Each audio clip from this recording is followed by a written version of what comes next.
का सवाल है कि एचडीएफसी स्मॉल कैप 250 ईटीएफ में सिप करना कैसा रहेगा, इसकी संभावनाएं कैसी लगती हैं और कम से कम ये 3 साल रखना चाहते हैं। तो क्या सिप के लिए तो मतलब सीधा सिद्धांत है, कोई समय गलत होता नहीं है।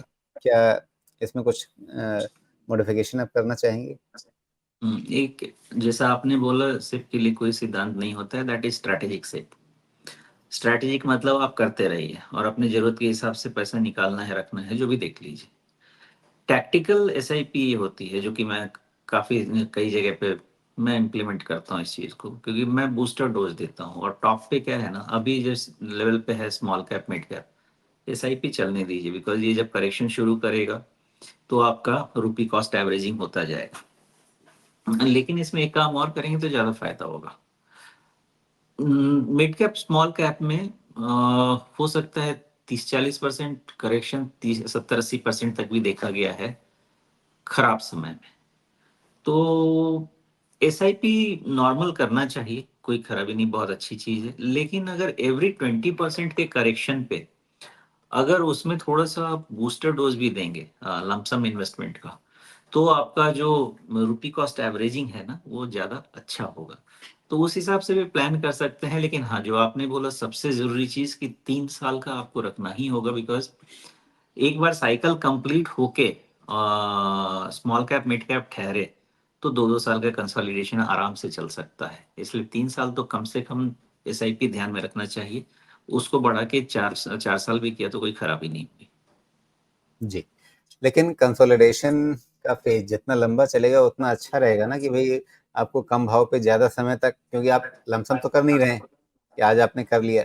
अगर आपको ज्यादा समय तक नीचे का भाव मिला और उसके बाद अचानक चला, तो जब आपका टर्मिनल पॉइंट आएगा, मतलब जिस समय आप उस इन्वेस्टमेंट को निकालना चाहेंगे, उससे पहले आपको बहुत लंबे समय तक आपको नीचे के भाव मिलते रहेंगे। मतलब नीचे का मतलब कंपैरेटिव टर्म्स में आज की तारीख में तो ये बहुत नीचे से ऊपर काफी चल चुका है। लेकिन मतलब फ्यूचर की जब हम बात कर रहे हैं कि मान लीजिए अभी 183 पे इसका एनएवी चल रहा है, मान लीजिए बहुत समय तक ये 200 के ऊपर नहीं गया और फिर अचानक कोई झटका आया जिसमें 3-6 महीने के अंदर ये 200 का 300 हो गया, तो आप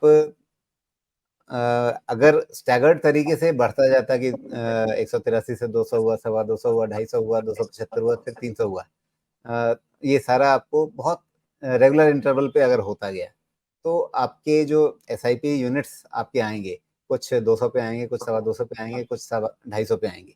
अगर कंसोलिडेशन बहुत लंबा चला गया तो आपके बहुत सारे यूनिट्स जो हैं वो 200 225 के आसपास आ जाएंगे और फिर इकट्ठे अगर आपको उस पर अप्रिसिएशन मिलता है तो वहां पे शायद आपका परसेंटेज रिटर्न काफी अच्छा हो जाएगा। एक हाइपोथेटिकल सिचुएशन आपके सामने। एसआईपी करने का जो ऑब्जेक्टिव है यही है कि या तो प्राइस जो है मेरी यहाँ पे एक बेस बन जाए, या जितना नीचे जाए उतना मेरा बेस नीचे आए। तो कंसोलिडेशन में सेम प्राइस पे मेरे पास ज्यादा चीजें इकट्ठी हो जाएंगी, और जब आरओआई मिलेगा तो इन टर्म्स ऑफ परसेंटेज मुझे सिमिलर मिलेगा, लेकिन जो एब्सोल्यूट अमाउंट में रिकवरी होगी मेरी, जो रिटर्न मिलेगा वो बड़ा मिलेगा, वो वॉल्यूम का फायदा हो जाएगा।